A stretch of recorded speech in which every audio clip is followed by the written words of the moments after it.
Swayam Prabha. Digital India. Educated India.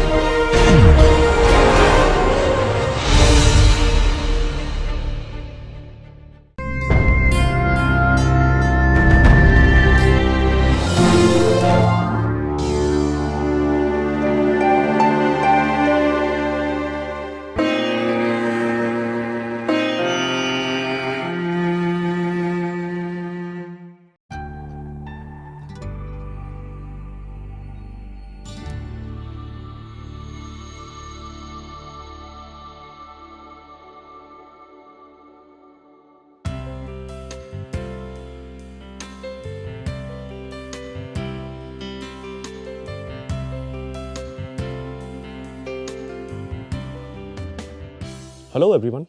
Today we will continue our discussion on strain engineering or quantum confinement. We will build from quantum confinement and study the strain engineering in silicon, and we will also start a new topic, the topic on thermoelectric effects in devices. So what we have been seeing is that even in bulk MOSFET there is a confinement of electrons in the inversion layer. And in ETSY structure this confinement is there because of the geometry of the devices. So that is why we need to consider and both of these confinements are of the order of the de Broglie wavelength of electrons. So in both the cases we need to consider the quantum mechanical nature of this confinement.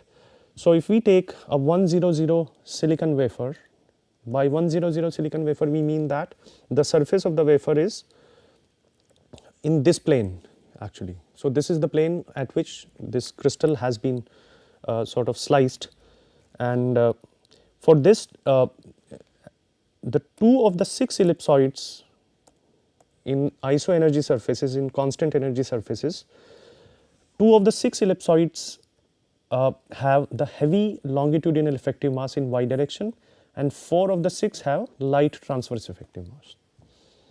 That we have seen as well, that now we get 2 kind of electrons, heavy electrons and light electrons. The heavy electrons have a degeneracy of 2 and the light electrons have degeneracy of 4. The result is a 2 different series of subbands, an unprimed ladder of subbands with energies determined by the longitudinal effective mass with degeneracy 2, and a primed ladder of subbands with energies determined by the transverse effective mass. So this we have also seen in our previous discussion. So generally we assume that the lowest subband, which is the unprimed subband, if we assume that if that is filled, in that case we need to take along y direction we need to take the mass to be longitudinal effective mass, and in xz plane the electrons have the transverse effective mass.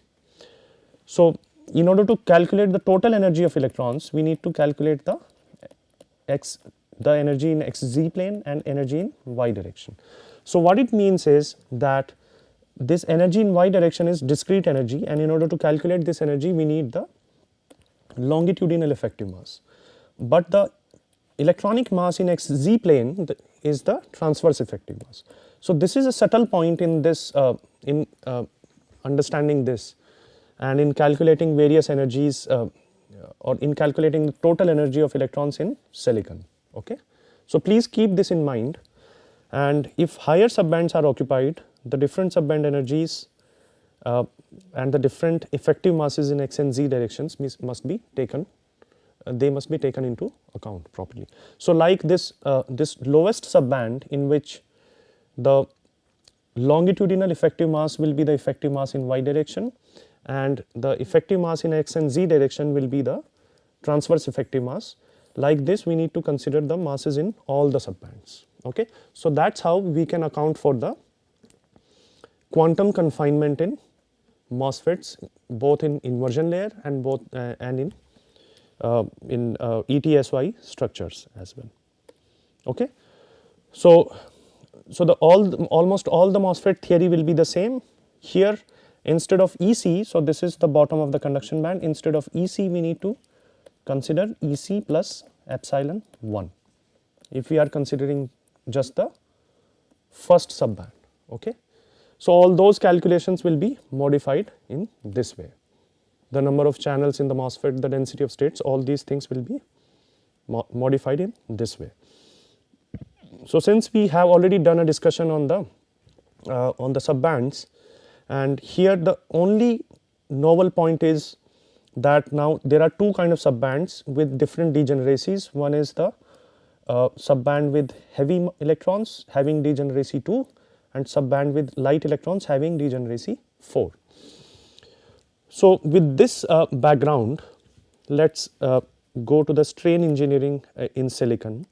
And the strain engineering essentially means that the device performance is enhanced by applying a mechanical strain. So, generally one of the ways in which electron performance is increased is by scaling. But apart from that, we can increase the drive current by applying strain as well, because if you recall, the drive current is directly proportional to the mobility of electrons in bulk MOSFET, and it is directly proportional to the average velocity or injection velocity in the case of ballistic MOSFETs.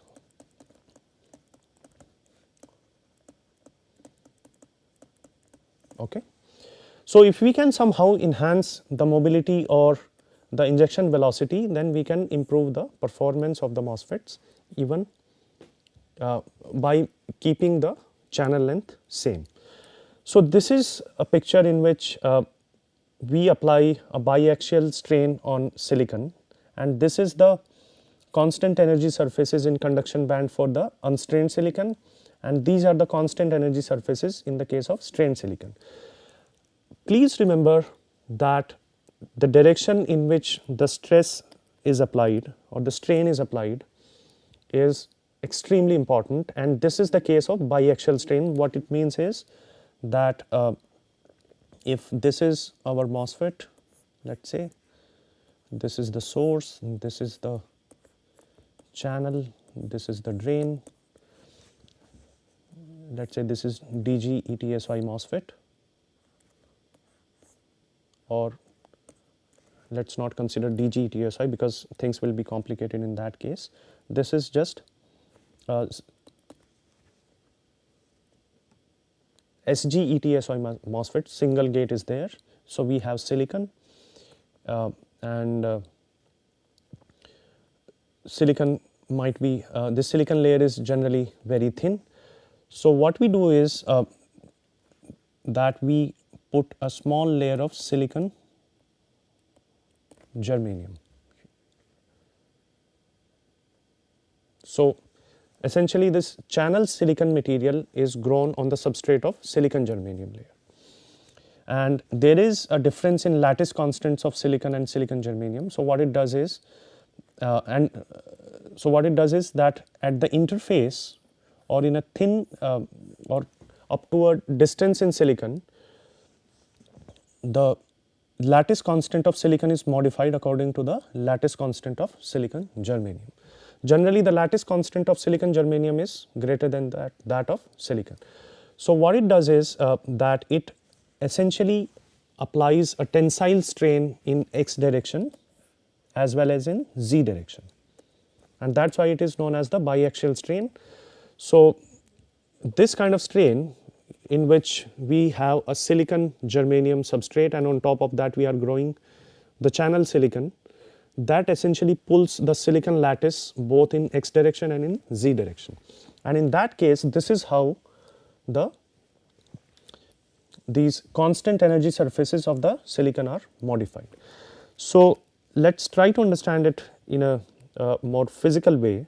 So, this is the unstrained silicon, and in unstrained silicon MOSFET, as we have already seen, because of the quantum confinement there is energy splitting.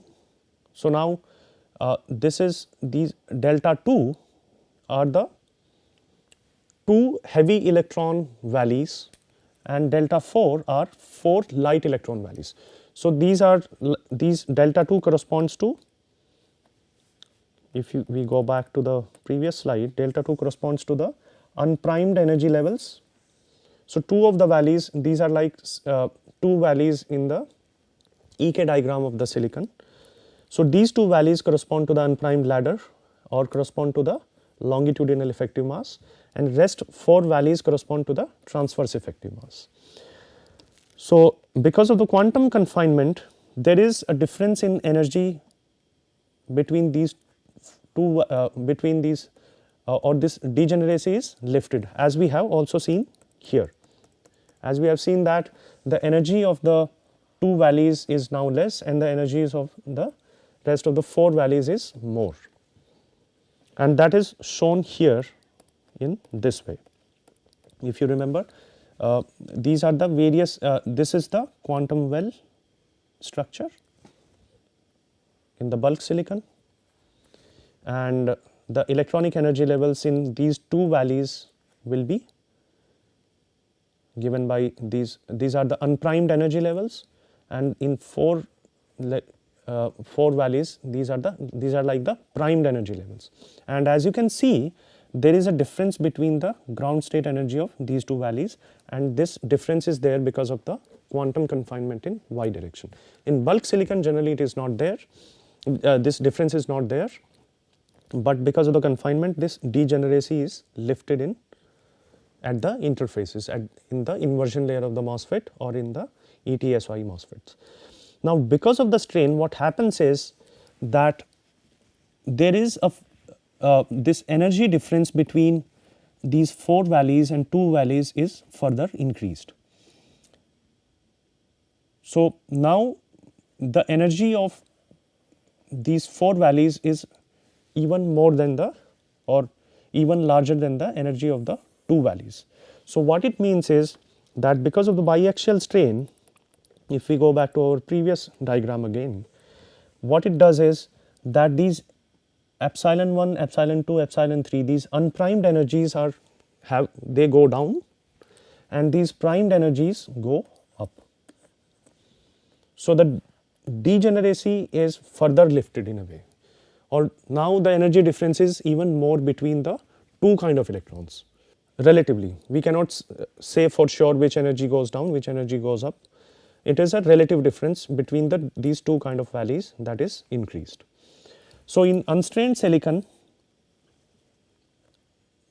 all the 6 valleys are very close to each other. In strained silicon, 4 valleys are way above than these 2 valleys. In unstrained silicon, now as you can see that the electrons can jump from these primed energy levels to unprimed energy levels as well, because they are quite intermixed with each other. So, that is one thing that happens when the strain is applied, that is this energy difference between the 2 kind of valleys is increased.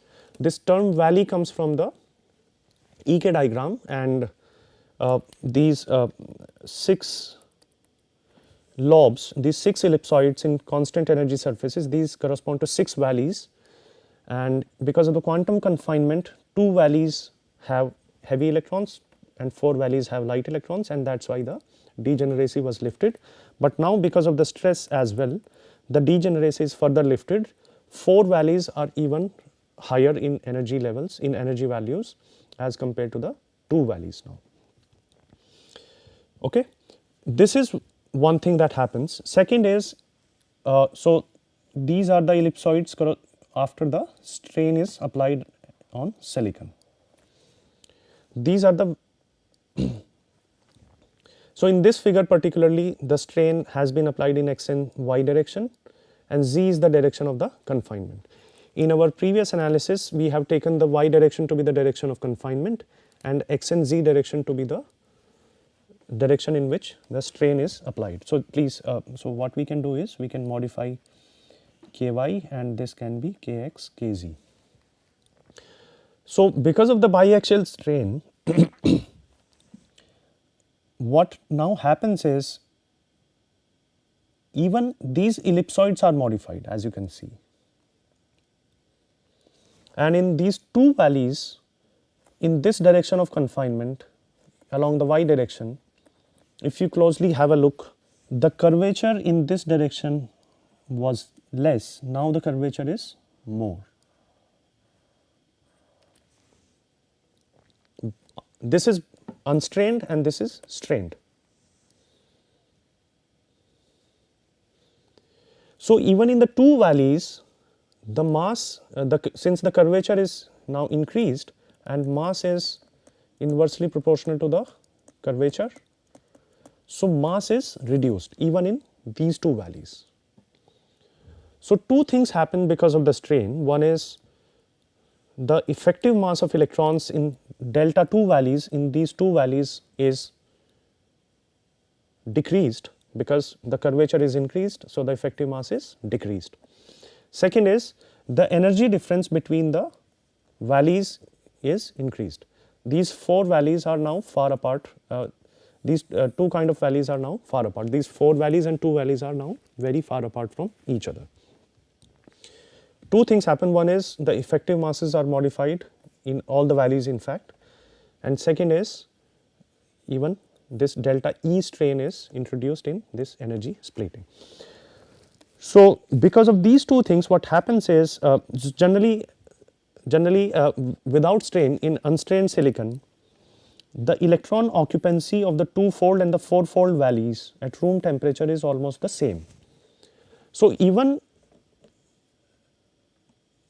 there is a difference in energy levels, even though there is a difference in these energy levels, in unstrained silicon, the electron occupancy at room temperature is almost the same, and the reason for that is that the lower subband energy of the two-fold valleys is compensated by the higher density of states of the four-fold valleys, having the higher valley degeneracy.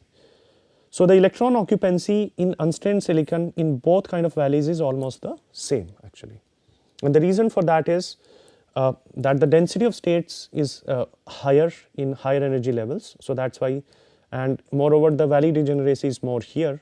So, but the energy levels are small here. So, these two effects are counterbalanced. Okay. But when the tensile strain parallel to the MOS interface is applied, or compressive strain perpendicular to the MOS interface.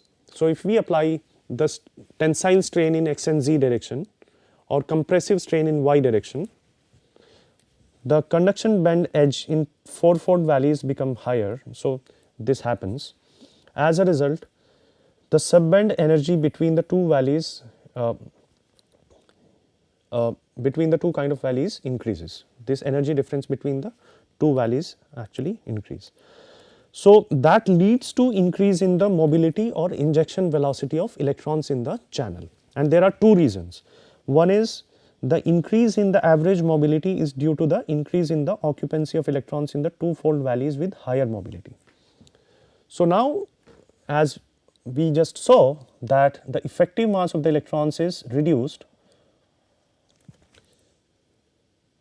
and mobility is inversely proportional to the effective mass.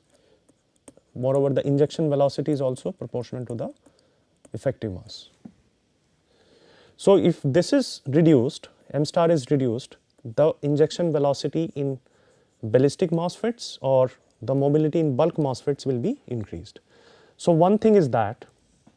Second is the separation of inter-valley scattering between the two-fold and the four-fold valleys.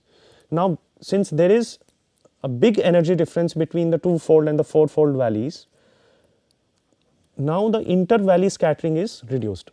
In unstrained silicon, what happens is that there is a huge, there is a significant interaction between the two-fold valleys and four-fold valleys electrons, and this electron interaction is mediated by the phonons. And that is why because of this scattering, the mobility or injection velocity is suppressed. Now, since the energy difference between the four-fold and the two-fold valleys is more, this inter-valley scattering is suppressed, and that is why the injection velocity of the electrons is now more, or the mobility of the electrons is more.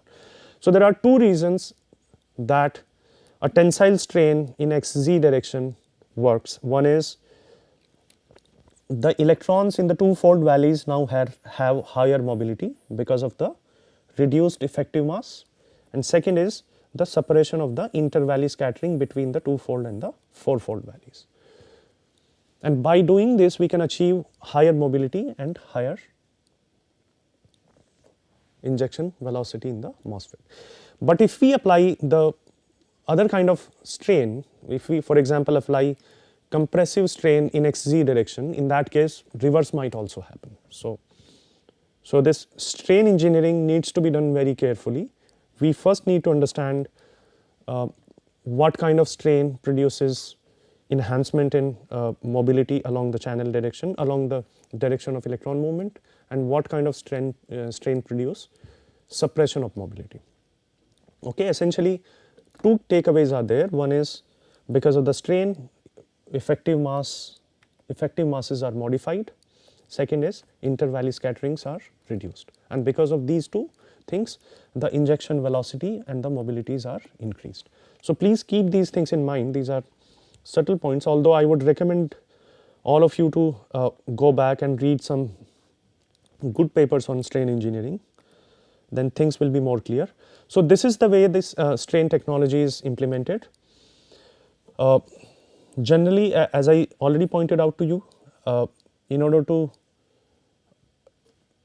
make a silicon channel or make a strained silicon channel, in order to make a MOSFET channel in which silicon lattice is strained in a specific direction, what we do is we grow silicon on the substrate of silicon germanium, and the lattice constant of the silicon is 5.43 angstroms. The lattice constant of silicon germanium is given by this relationship. So depending on the amount of germanium in silicon germanium lattice, the lattice constant can be determined from this formula. So as is clear, as the germanium content increases in silicon germanium, the lattice constant increases. So if we grow a silicon lattice on top of silicon germanium substrate, this is how it looks like. This is a qualitative picture of the silicon grown on silicon germanium substrate. And now as you can see that in one direction or in a certain direction, the bond length, the lattice constant is modified, and this modification in lattice constant actually modifies the band structure as well. That also modifies the EK relationship, and that actually gives rise to these kind of valleys in strained silicon. Okay. So generally the strain technology is broadly categorized as global strain technology, in which all the channel silicon is strained, and that is done by growing one of the most prominent techniques is by growing the channel silicon on silicon germanium. So as you can see here in the bulk MOSFET, this channel silicon is grown on relaxed silicon germanium, and in SOI MOSFETs similarly we have a very thin layer of silicon that is grown on silicon germanium, and below that is buried oxide, similarly here.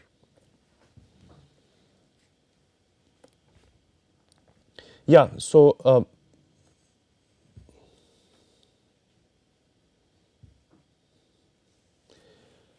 that is known as the global strain technology.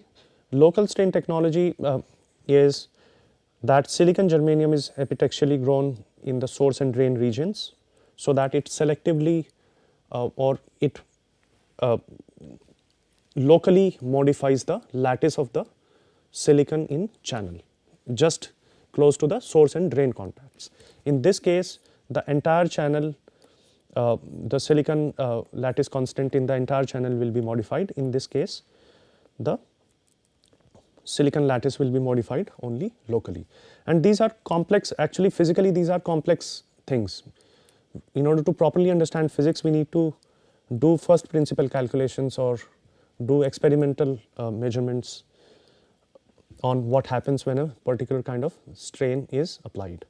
So here we have seen just a glimpse of strain technology. I would recommend that with this background, please go back and read some recent papers on strain technology that will give you that will sort of let you appreciate the beauty of this kind of technique in nano MOSFETs. So, with this we conclude the strain technology, and now let us come to a new topic, the topic on thermoelectric effects. And what do we mean by thermoelectric effects? As the name suggests, thermoelectric means something to do with thermal energy as well as electrical energy. And thermoelectric effects in especially in electronics and electrical engineering means the conversion of temperature difference in a voltage or vice versa essentially, or conversion of heat energy in electrical energy and vice versa. Okay. And as all of us are aware that in devices heat dissipation is one of the main challenges, especially in integrated circuits. So, it is quite important to understand how heat impacts the electronic circuits. Okay. And that is what we will try to see here, and we start with our basic equation of current that we derived using the general model of transport. This is a pretty I would say this is a pretty general expression for the current, and if you recall the derivation, there we assume that a voltage is we have a two terminal device, a device with source and drain, and one of the terminals is grounded and we apply voltage on the second terminal. And because of this voltage difference, the Fermi levels are modified, and because of the modification in Fermi levels, now source contact is trying to put electrons in the channel and drain contact is trying to take electrons out of the channel. So, during that derivation we just assume that there is a flow of electrons from the source side to the channel and there is a flow from drain side to the channel. Okay. Apart from that, we did not had any specific I would say any specific assumption in this derivation. So, this is a pretty general expression for the current, and what it means is, if we try to look at it closely, the current depends on the difference of the Fermi levels on the two sides of the conductor essentially. So, if there is a difference in Fermi levels, whatever be the cause of difference, there would be a current in the conductor. And if you remember the expression of the Fermi function, this is how the Fermi function looks like, kT.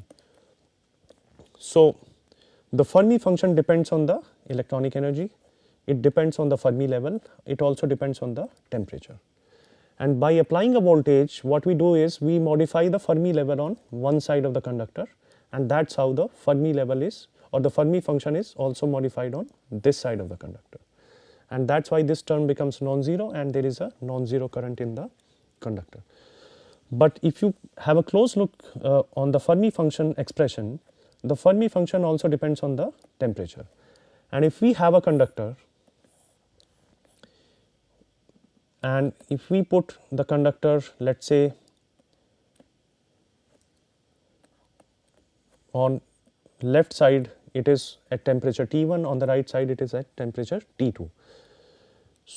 Because of the temperature difference, the Fermi functions will be different on each side of the conductor, or in other words, if we have a bulk contact on the left side which is at temperature T1 and on the right side the temperature T2, although the Fermi levels might be the same because the Fermi level may not change, but because of the temperature difference the Fermi functions will be different on two terminals. And in that case, at certain energy levels, this F1 minus F2 may be non-zero and the current might flow in the conductor. So, that is essentially the, I would say, the key point here, that the key point is whenever there is a difference in Fermi functions across the two terminals of a conductor, then it will have a flow of electrons, and that flow of electrons will give current to us. So, anything that causes a difference in F1 and F2 can cause a current to flow, and F1 and F2 can be different because of the voltage difference and because also of the temperature difference. Okay. So, with this let us quickly have a look how F1 and F2 or how the Fermi function depends on voltage and how it depends on temperature. So, this is a plot. Let me just for the sake of better understanding, let me draw it here as well. If we have a two terminal device,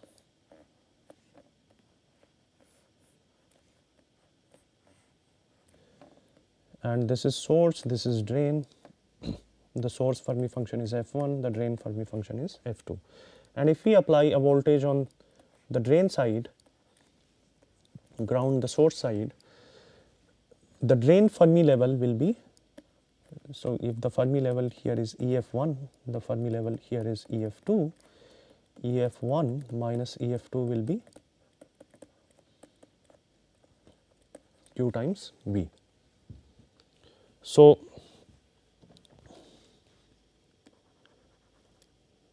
which means EF2 will be lesser than EF1. So, EF1 will be here, EF2 will be here, and this difference is dependent on the voltage. So, F1 will be a curve around EF1, it will be something like this, and F2 will be around EF2. So, it will be something like this. So, this will be F2, this will be F1, and because of the difference between F1 and F2, now there will be a non-zero current in the conductor. Similarly, now let us say if we have on the left side the temperature is TL1, which means the lattice temperature, TL means lattice temperature, on right side we have TL2. The way the Fermi functions will be modified is the Fermi level will not change in this case. So, the Fermi level will be the same. We are plotting Fermi function as a function of energy, and at temperature TL1, let us say this is how the Fermi function will look like. So, this is TL1. Okay. If TL2 is more, let us say if TL2 is greater than TL1, in that case this Fermi function will be even more broadened. Let me redraw it. This is the, let us say, the Fermi level. At Fermi level, the Fermi function is always 1 by 2. So, that is what we will do. And if the temperature is increased, this is how it looks like. So, what happens is that this is F1, which means Fermi function at TL1, and this is F2, the Fermi function at TL2.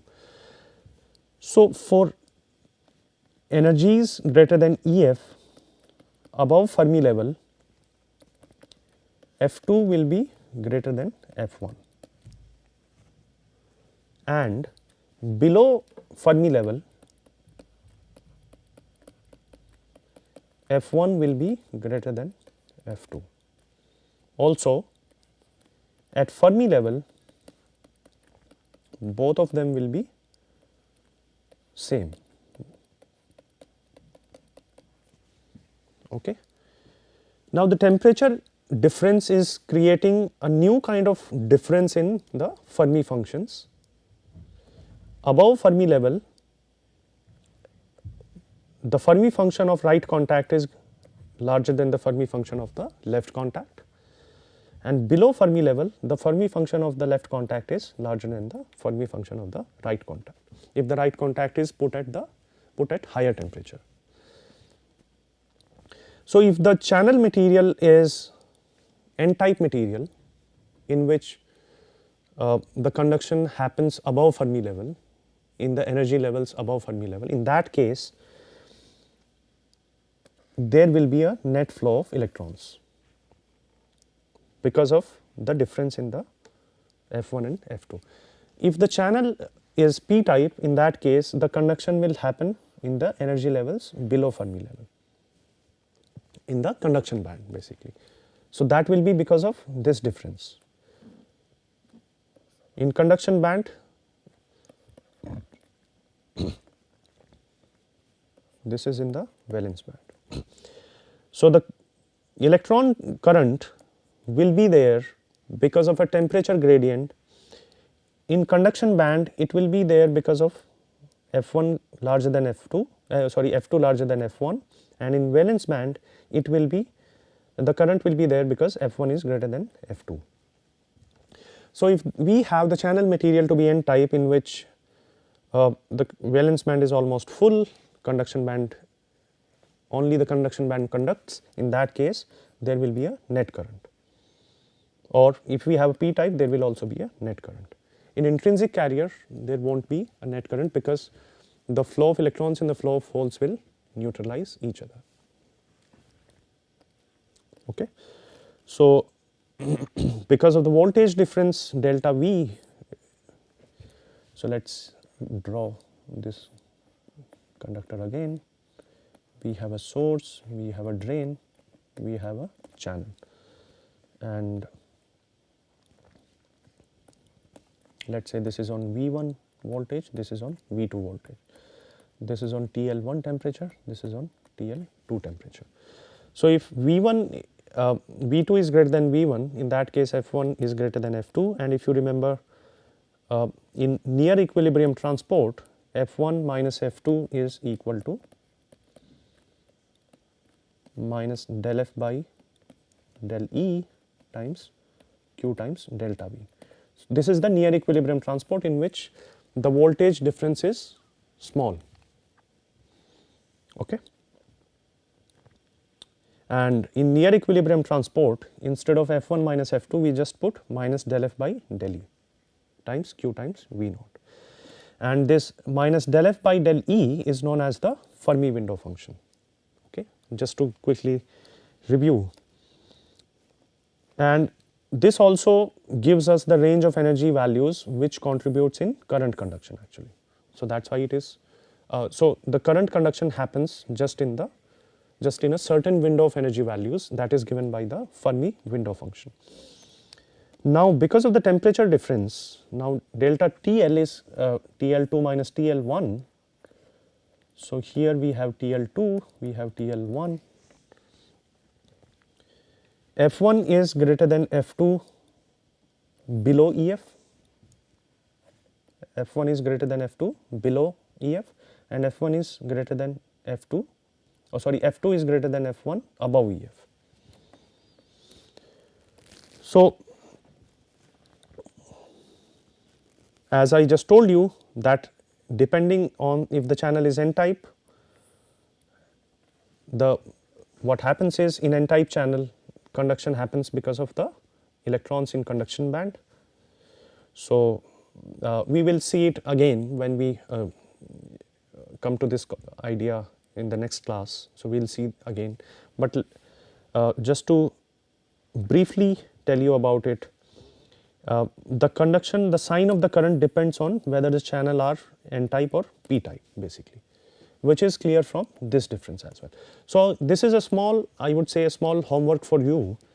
What would be the direction of current in an n type material when TL2 is greater than TL1, and what would be the direction of current in a p type material when TL2 is greater than TL1. So just go back and try to see the directions just from this plot of Fermi function. Let's do a bit of maths here. In the case of temperature difference, let's see, the conductor is, the 2 points of conductor are at different temperatures. In that case, in near equilibrium case, which means that the temperature difference is not so much, it is not too much actually, temperature difference is very small. In that case, this forcing function in the current F1 minus F2 can be written as F1 as it is, F2 can be approximated by the Taylor series expansion around F1. So this can be del F by del TL times delta T. Delta T is TL2 minus TL1, and higher order terms can be ignored because this delta T is small. So, higher order terms will have delta T square, delta 2 T cube. So, those can be ignored if delta T is a small number. So, with this it can be written as minus del F by del TL, where del F is assumed to be del F1 because that is we are expanding F2 around F1. Okay. Now, what is del F by del T? Let us try to see that. So, del F by del T is essentially this number, but how do we get this number? Del F by del T is actually this particular number. So, let us quickly try to do this maths. F is 1 divided by 1 plus exponential E minus EF by KT. What is del F by del T? So, if this is TL, del F by del TL would be minus 1 divided by 1 plus exponential E minus EF by KTL square times derivative of just this. So, the derivative of this will be exponential E minus EF divided by KTL times derivative of this, it will be E minus EF divided by TL square minus. So, this minus go away. So, we will have E minus EF divided by TL square times E minus EF by KT divided by 1 plus exponential E minus EF by KTL square. So, this is del F by del TL. Okay. And from this expression of the Fermi function, what is del F by del E? It is minus 1 divided by 1 plus exponential E minus EF by KTL square times exponential E minus EF by KTL times 1 by KTL. So, if we compare this and this, what we can do is we can write del F by del TL is equal to minus del F by del E times E minus EF by TL. Okay. So, this is what we obtain, and that is why this in near equilibrium case, in which delta T is a small number, in that case F1 minus F2 can be written as minus del F by del TL times delta T, and which can further be written as minus. So, this del F by del T is minus del F by del E, E minus EF by TL times delta T. So, which means that now the current because of the temperature difference will be 2Q by H. If we just to quickly show you, we just need to put F1 minus F2 here, 2Q by H TE F1 minus F2. So, the current because of the temperature difference will be 2Q by H TE times del F by del E into E minus EF divided by TL times delta T dE. So, this will be the current when no external voltage is applied, just temperature difference is there. The left contact is on TL1 temperature, the right contact is on TL2 temperature. We already know what would be the current when left contact is at voltage V1 and the right contact is at voltage V2. Now let me give you a small homework here. What happens when both voltage difference and temperature difference are there? What happens? So please work out the maths of current in the case when there is a voltage difference across the conductor as well as there is a temperature difference, and that's the key to understand the thermoelectric effects.